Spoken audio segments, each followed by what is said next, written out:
I think at the heart of it, right, if you have a business, you really want to have a full digital marketing strategy, right? I used to think it was really dorky or like, man, I can't believe they're doing that. But it's like, no, like this is essential to your business now. Like you have to be on social, right? It's very rare where you wouldn't be. I've seen some examples where it's the same piece of content. It's just the hook is different. And it's like one gets hundreds of views, the other gets tens of thousands of views. Yeah. Same content. It's just the other content didn't have a chance of ever being viewed. Welcome to the Biz Life Podcast. I am Donnie Bedore, your host. We're here to talk about the business life, not the busy life. So one reason why I say that is because some people say, well, isn't the business life the busy life? So, well, it can be. But what I like to say is more productive, right? Because production has results.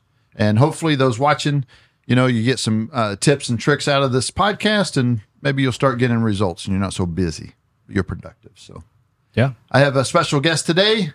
Benny Kounlavouth. I knew I would mess it up. No, you're good. You're good. What's up, guys? Yeah, Kounlavouth. Good to be here. Yep. Sorry. In studio audience. So yeah, welcome to the Biz Life. Thank you. Glad to be here. I don't know, known you now for maybe 5-6 months, something like that. Yeah. And really hit it off very well with you. It seems like we have some of our passions really align with social media. So, hey, listen, if you're watching and you struggle with social media, you're like, what do I post? How do I post? All that stuff. You're going to love this episode because we're really going to dive in. Benny owns his own company, and that's all he does is social media. Yep. Yes, but we'll dive into that a little bit later. Before we get into that, tell us a little bit about yourself. Sure. Yeah. So I'm Benny Kounlavouth. I've lived in a lot of different states. I have a pretty complicated childhood that I'll get into. Sure. But I've been in Texas since like 2006, and got a degree in information systems from Tarleton State University. I've kind of been in marketing in a sense, really for like the last 10 or 15 years. So, okay. Information systems. What is, I don't know what that degree is about. Yeah. So it's essentially a blend of technology and business. Okay. So kind of in the middle. Yeah. So well, it aligns you perfectly with what you're doing. Yeah. Yeah, definitely. Okay. Nice. And did you want to, I guess, when did you decide you wanted to be in this field? Yeah, no. So growing up, my older brother, he has like 7 years on me, right? And he would just be playing StarCraft, Worldcraft, and I'm like, wow, that's so cool. Like, yeah, I want to be a Terrain or a Zerg and kill stuff, right? I was like, yes, I want to be that guy.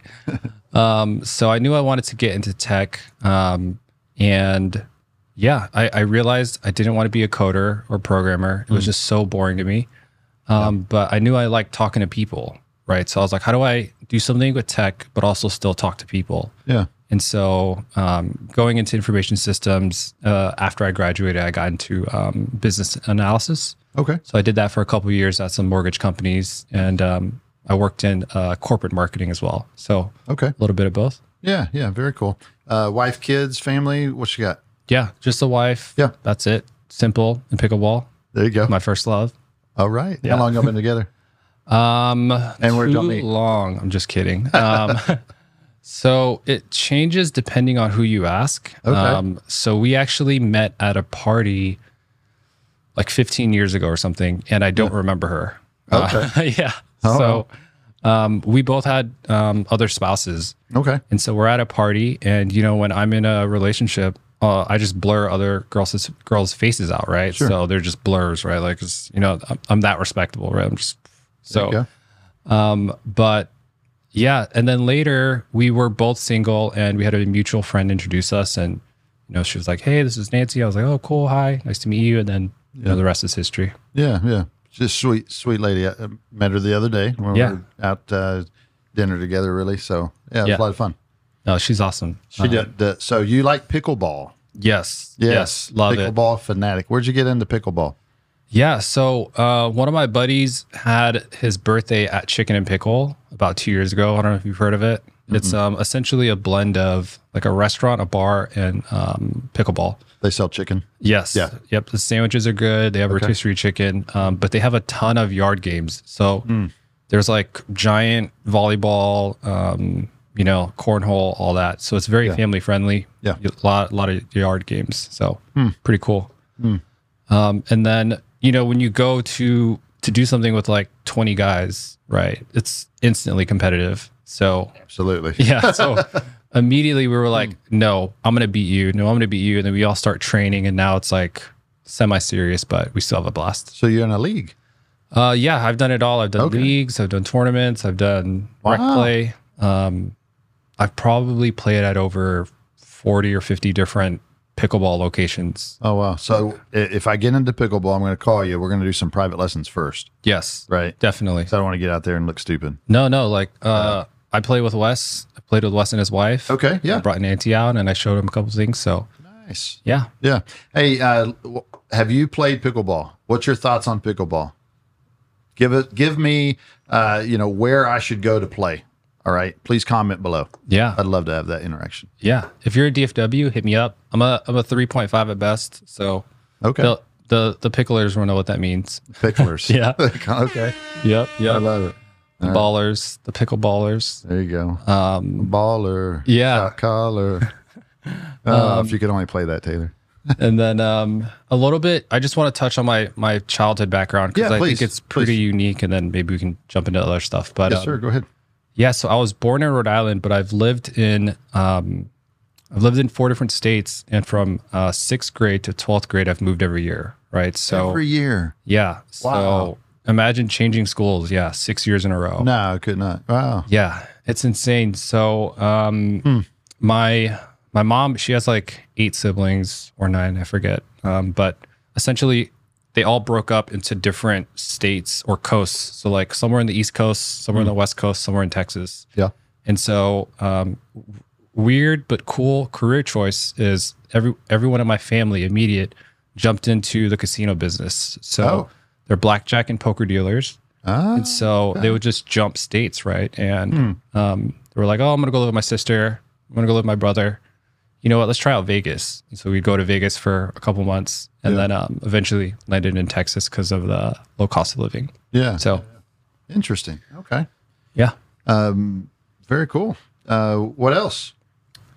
I would say I call myself a hobby hopper. So I have a lot of different hobbies. Yeah. I've ridden electric skateboards. I think I've shown you a couple of that. Yes. Yeah. Yep. They're pretty bad. Dude, they're so much fun. Yeah. I've played volleyball in high school. Okay. Had a little poker stint. I just get into really weird stuff. I got into car camping. I bought a 4Runner, pulled out the seats. Okay. You know, threw in a bed. Yep. Got a rooftop tent. I mean, I went on like a 30-day camping trip with my cousin and buddy. Now you're talking my language. I love that. Yeah. Drove all the way to Vermont. Spent like 2 weeks there, and then camped on the way back. It was a blast. That is cool. Yeah. That is neat. Yep. So let's talk a little bit about your company, right? It's Ascendant Social. Ascendo Social. Yep. All right. And so what made you start that company? What got you into that? Yeah. Particular. So funny enough, when I was, I don't know, in high school, I Googled like, how do you make passive income? Right. Because like it was just a buzzword, like passive income. What's that? How do I get it? Right. Mailbox money. Yeah. Right? Yeah. Was it like drop shipping or FBA or whatever? And I found a course on blogging. Right. So it was like an affiliate marketing course.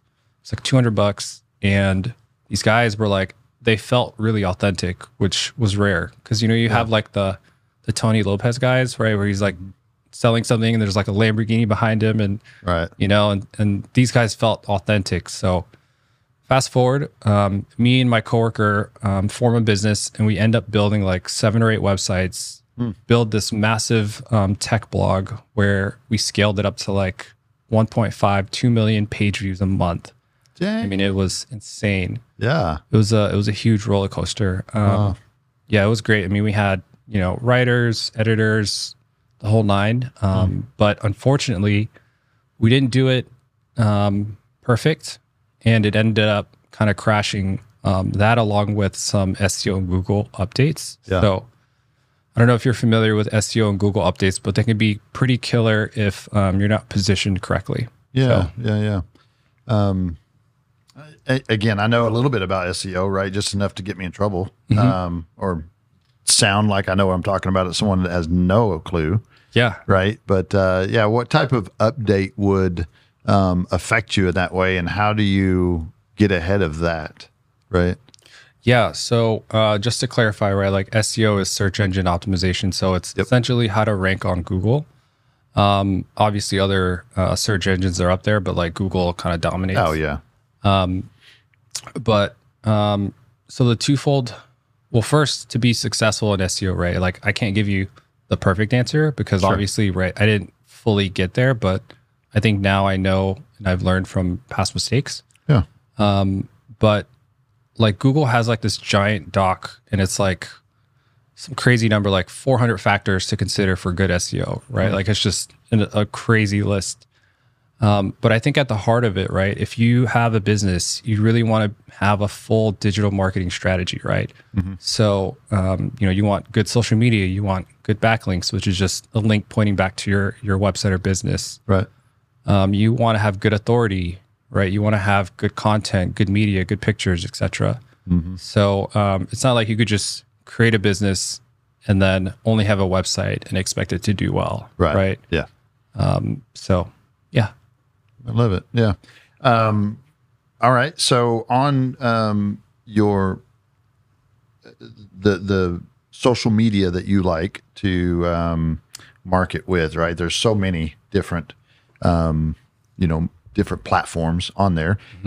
Would you let's talk real quick about maybe categorizing those platforms in the type of demographics that you're going for, right? So for instance, like, our charcuterie business, Gray's Craze, right?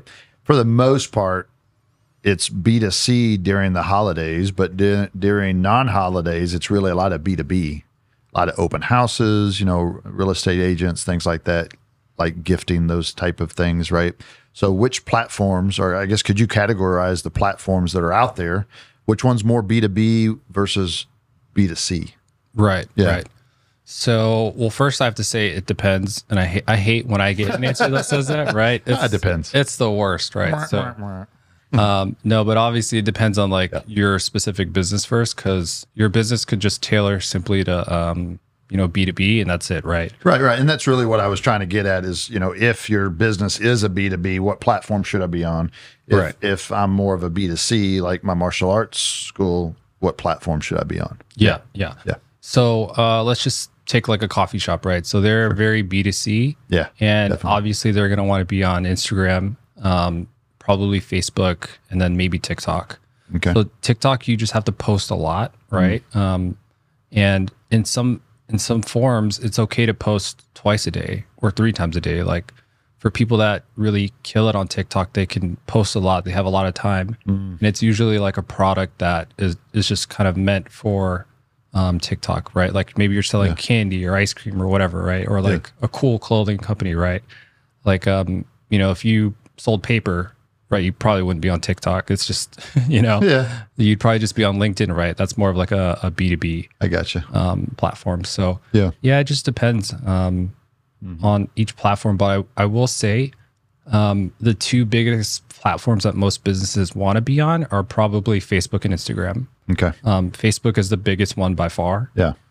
Number 2 is actually WhatsApp, but that's worldwide. So in the US, it's a lot lower. And Now, the third isn't that is just Instagram. WhatsApp? Isn't that just a messaging platform though?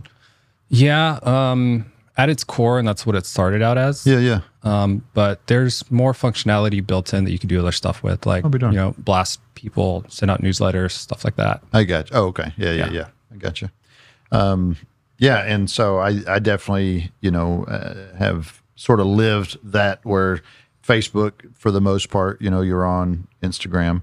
What I'd like to talk about though, I think what I see a lot of business owners do is whenever they're posting, right, it's more about just like posting a static picture with, a price or something. It's just like just a little quick ad.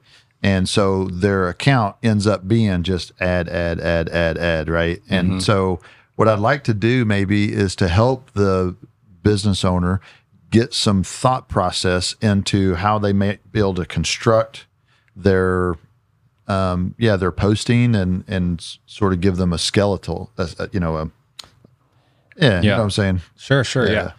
Well, first, you got to have your defined target audience, right? So let's just take that out of the equation. Let's say you figured that out already. Sure. So there's two ways to approach content for social media. One is to define them in content pillars. And then the other one is to go with I call it the more traditional approach, where you divide it up into 4 different types of content. Okay. So I'll do content pillars first. Okay. So let's say for Gray's Craze, you guys do charcuterie boards, right? It's like meant for gifts for businesses or, you know, people. They can take it on picnics, right? Yeah. So some of your content pillars could be like one, like you're building the board, right? And you are always creating content about you assembling the board, right? Because that's just a core piece of your content. So that's pillar number 1, right? Yeah. And then pillar number 2 is like maybe testimonials, right? Where you get feedback from customers, video reactions, stuff like that. Yeah. And so you start to define these pillars, and usually there's about 2, 3, maybe 4 max.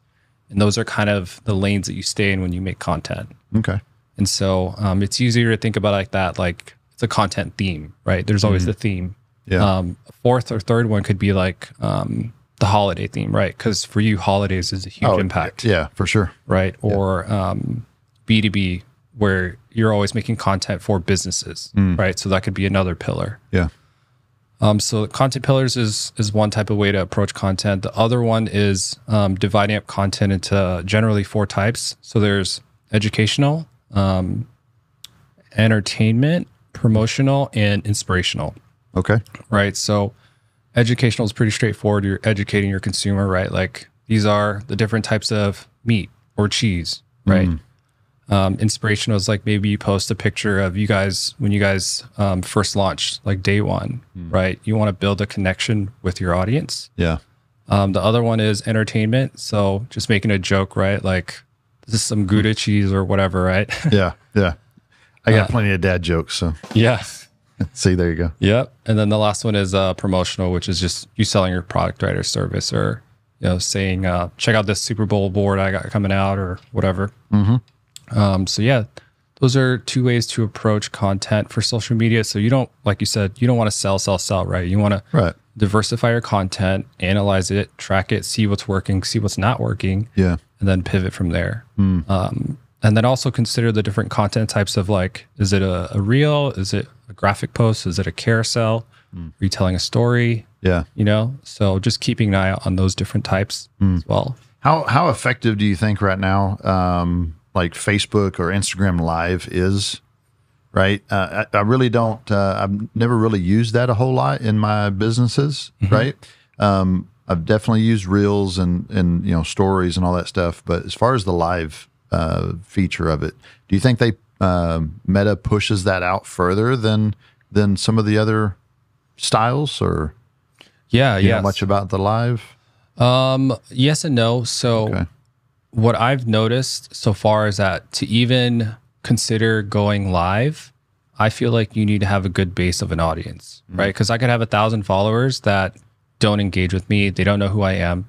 Right. They just kind of follow my account. Right. Yeah. And if I go live, I probably get like 2 viewers. Right. So I think having an audience that you're engaging with consistently is kind of step 1. And then you can consider going live. Yeah. I got you. That makes sense. Honestly, social media and really in any content creation form, it's all about trying and not being afraid to fail. Right. Because I get paralysis by analysis all the time where I'm working on a project and I'm like, crap, like, I stuttered or my hair's messed up. I got to redo it. And at the end of the day, you just got to get something out the door because you're going to suck for a little bit. I mean, it's normal, right? Yep. But it's the path to getting better at content creation. Yeah. Yeah. I always say you don't have to be great to start, but you do have to start to be great. Yeah. Love it. Right. Yeah. Yeah. So same idea. Mic drop. Boom. Some truth bombs. Yeah. So, okay. What would you recommend for the person that's like, all right, I'm hearing you. I see maybe the 4 quadrants that I can start making content about that, right? Remind me of those real quick again. You have educational, entertainment, inspirational, and promotional. Perfect. So let's just take those, right? And I have those 4 quadrants and I'm going to start, you know, filming stuff, taking pictures of things. And that helps me get my mind around being able to push that out, right? What type of equipment, what type of, lighting, what do they need to get started? Just the essentials type of thing. Ready to boost your business's impact? Fully Promoted Fort Worth is your one-stop destination for branding needs, specializing in branded apparel and promotional products. They help attract, retain, and engage customers. From custom uniforms to eye-catching items, Fully Promoted Fort Worth has you covered. Contact them today to unlock your brand's potential. 817-803-4404. Fully Promoted, your success, their passion. So to begin with, honestly, most iPhones or recent smartphones are great for camera quality. I would say the biggest thing that you need to pay attention to is honestly audio, right? Like it could be a video with okay visuals, but if the audio sucks, like people are just going to tune out. Like audio is actually really important. Okay. But in terms of like essentials, right? Like smartphone, tripod, and then maybe like a cheap ring light. And that honestly would get you pretty far. Okay. And then obviously using like natural lighting if you can, right? Like that's a big thing. The sun is free, but it's also very time sensitive, right? Yeah. So you could have like a cloud come over and it just mess up your whole shot, you know? Yeah. But yeah, those are really the essentials that any business needs, right? To start content creation. It's not too much. It's really just like the courage to start and go and shoot and not be afraid to put your face out there, right? Because so many people are afraid of being in social media, being in videos and pictures, and it's like, right. Yeah, you got to be real. You got to, you're the business and you're in it. So yeah, people buy from who they like.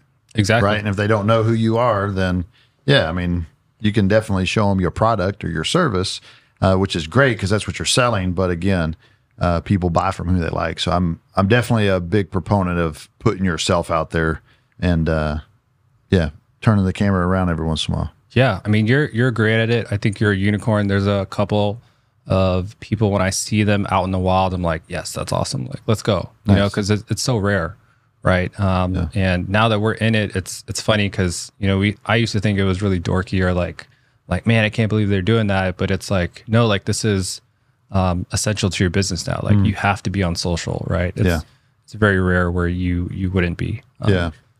You know what I find funny though is sometimes some brands do a really good job about crafting their social media content that really does it have to do with the product? It does, but it's not just the product. I was thinking of what's the Mayhem, the insurance guy, right? That causes mayhem, right? Yeah, I think it's Allstate. Allstate, yeah. And it's hilarious, right? It's funny. He's definitely playing on that humor pillar for sure. Oh yeah, right. Yeah, exactly. And a little bit of education because it's like, hey, look, we cover this stuff, right? But they play it in such a way that it's like whenever that comes on, you sort of want to see what he's going to do and everything. So I think when businesses find a way to sort of go outside the envelope a little bit. Still telling their story, showing their product, but in a different format like that, then I think it's pretty genius. Yeah. I haven't figured it out myself yet, but No, you're there. You're there. Yeah. Almost every business is really getting into that humor, right? I personally love it.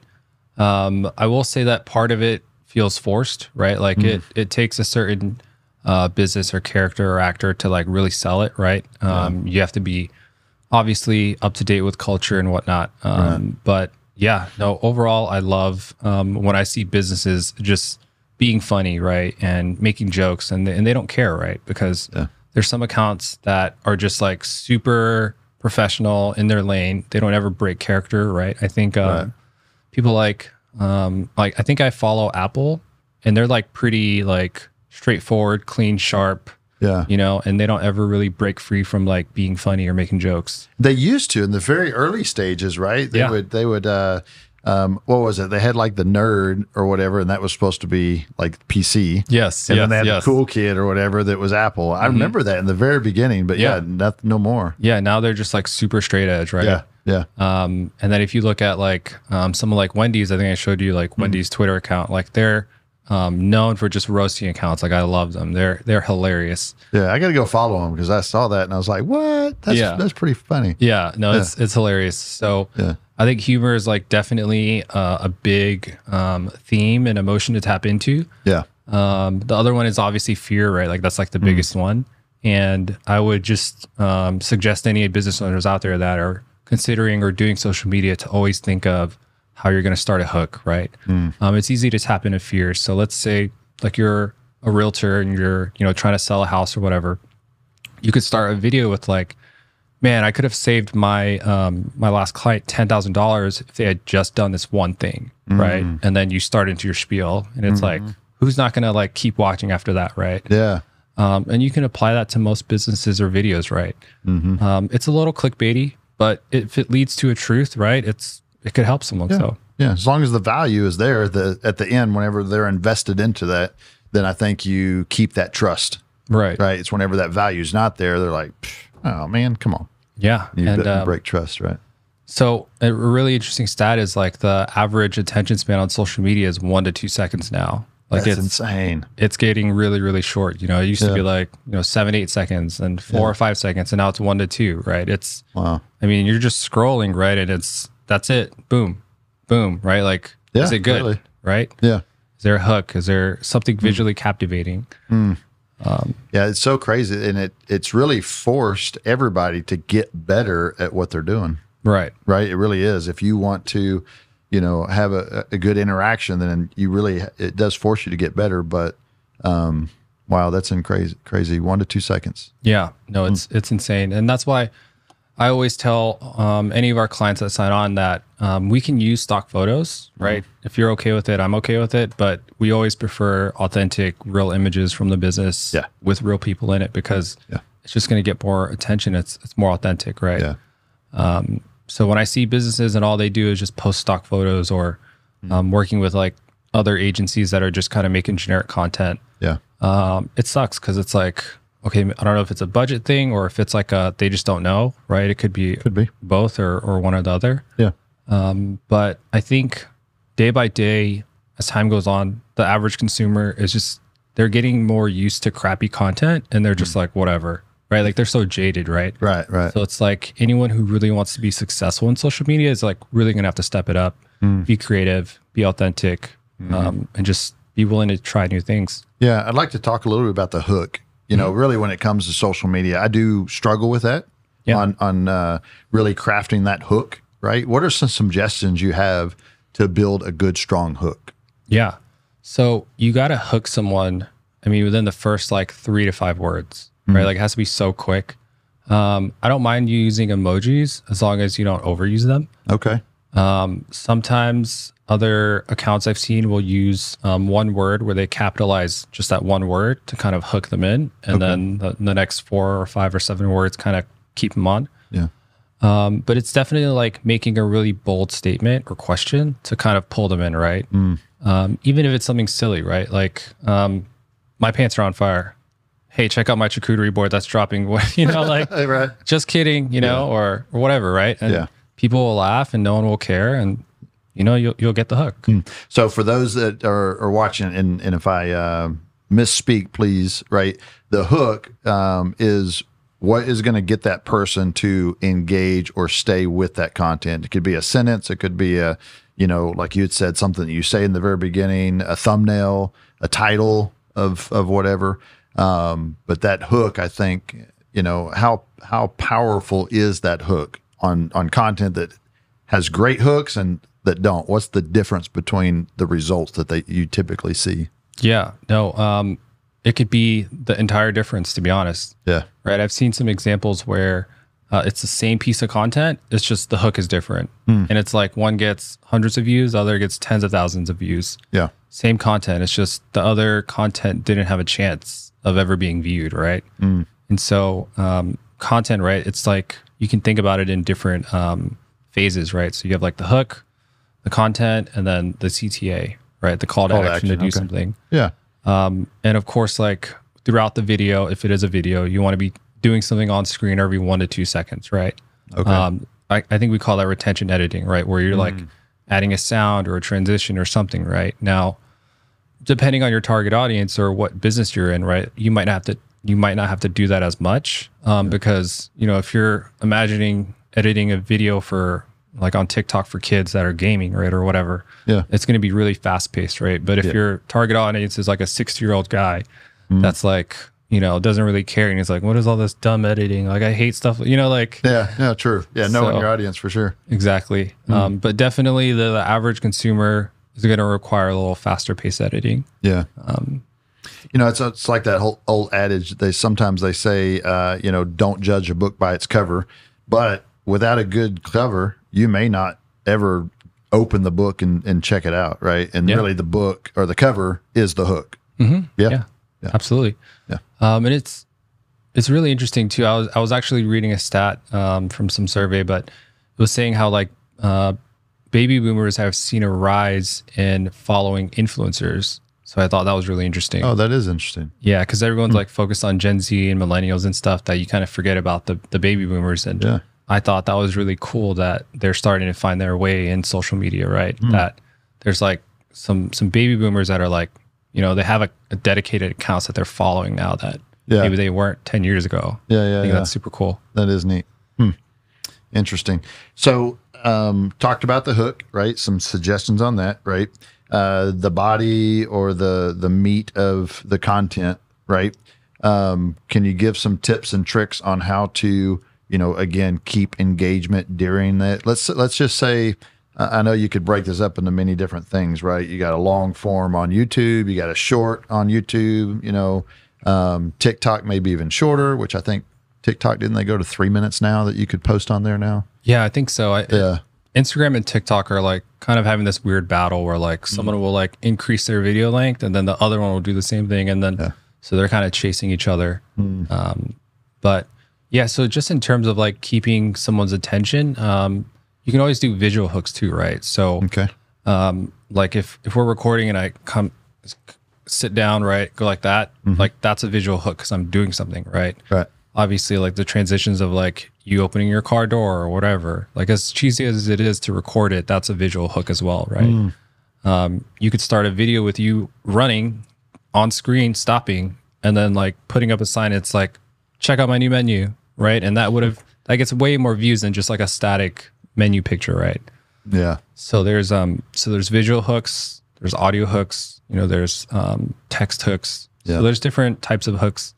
But obviously you don't want to overplay it, but just know that that's part of the strategy, right? And it can't hurt to experiment, right? Like, what do you have to lose? Like, you make one bad post, like, who cares, right? Move on, learn from it. Yeah. What are your thoughts on like trending things on social media whenever you see it? I talked to someone the other day. They're like, well, I don't want to copy them and, you know, do the same thing that I'm seeing, but I don't know. To me, it's like, hey, if that's a trend, then jump on board and milk it for all you got, right? I don't know. Yeah, no, absolutely. So, I mean, there's so many viral trends that even go beyond social media, right? Like, I forget that there's like that one Harlem Shake song, right? Yeah. You know what I'm talking about? Like the ice bucket challenge, right? Ice bucket challenge is one, or that one that where people are going slow down the car and they jump out and they start dancing or something. It's like, what are y'all doing? Don't do that. Don't do that one. So I love trends because it's like, it's in the moment, right? You get to experience the culture. You get to be silly with people from all sorts of backgrounds and countries, and like, it's super cool. So now to play like devil's advocate, right? Like there is a not so positive side to trends. Not saying that it's terrible, but it's also like, it doesn't last forever, right? And that's what I was thinking. And the people that it pulls in might not be like your target audience, right? Like they might not stick around, but it's good exposure, right? Now, are you, I don't know, creating the best content that's, you know, true to your business and core, right? Like you can do it here and there, but if you're going to be spamming it, right? And it's like, okay, well, they're just doing trends, like they're not even original, blah, blah, blah, right? So I think use it with caution. But honestly, most people probably don't utilize the power of trends enough. So I would suggest jumping on it because, you know, one of our clients right now, on average, they maybe get 200-300 views a reel, maybe 400, whatever. And then one reel will go up to like 11,000, 20,000, 30,000 views. And it's like, holy crap, that was like a 20X, you know? And it's insane, right? Like the power of what you doing something funny and awkward for a minute can do. Right. You know? Yeah. So at our martial arts academy, there was one time, it was just me and my wife at the academy, and I had this thought. I was like, I see so many people, like there's a tradition in martial arts where you bow onto the mat, right? And I've seen so many different, people are rushing it and doing this, right? And they're half-hearted doing it. And I was like, I want to do the different ways I've seen that, right? Yeah. So she held the phone, this was literally just on a whim. Held the phone, and I bowed off the mat, ran around her, did it again a different way, did it again, and then that was it. And then at the very end, I said, "This is how you should bow." And then I bowed, right? Yeah.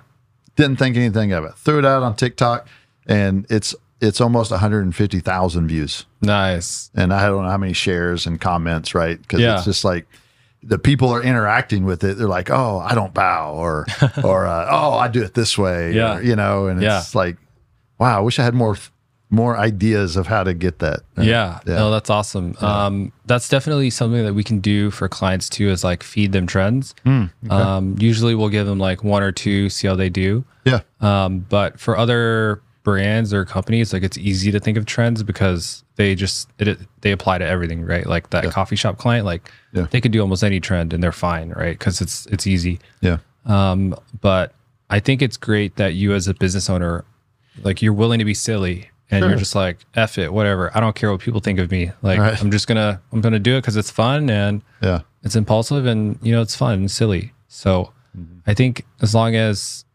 business owners that, depending on your business, you're okay with, being a little silly, it goes a long way because it just shows that you're a real person, right? That you're not like this super sturdy, straightforward person, right? Right. That you're human too. So yeah, and I think the more that people get onto social media and stuff, they really start checking you out. They follow you a little bit to find out, who you are and what you're about, what you like, what you dislike, things like that, right? I don't do that for every business, but there's some businesses that you may want to follow first, and I think it is important to put yourself out there. Oh yeah, it's like I said, it's so necessary. Yeah. Another interesting stat is the stat is 77% of internet users use social media to research a brand, right? To do brand research for a business. Wow. See, there you go. I did not know that. Okay. Yeah, it's massive. So if you're a business that doesn't have social media, you're kind of invisible to your audience online, right? Like obviously they're going to check Google, they're going to check reviews, but social media is a part of that equation, right? There's some people that only go on social media to shop. Like that's like their main source, right? Like TikTok shop. It's blowing up. Oh, I know. Every time something comes to the house, I'm like, let me guess, TikTok. Yeah. Yep. She found it on TikTok. Yeah, exactly. Yeah, it's like, why did you get this weird Kindle thing, Nancy? It's like, TikTok. I'm like, great. Like first we had Amazon, now we have TikTok, and it's like, never ending. No, true story. All right. Well, we're getting close to the end. I always like to go personal a little bit closer to the end, right? So tell me a funny story, maybe something that nobody knows or something like that. Oh man, I hate telling the story. I really do hate telling the story because it's like, I want to hide and crawl into a hole. But I was in high school and my high school sweetheart, she was wearing this like red Gap hoodie. And so every day after school, we would meet at the bottom of the stairs. And we would all hang out, me and my buddies in a circle. And so at the end of the school day, I run downstairs and I hug my girlfriend from behind, and I kiss her on the cheek and then on the neck, and then all my friends around me are looking at me and I'm like, what? Like what's going on? And they're like, dude, that's not your girlfriend. Yeah.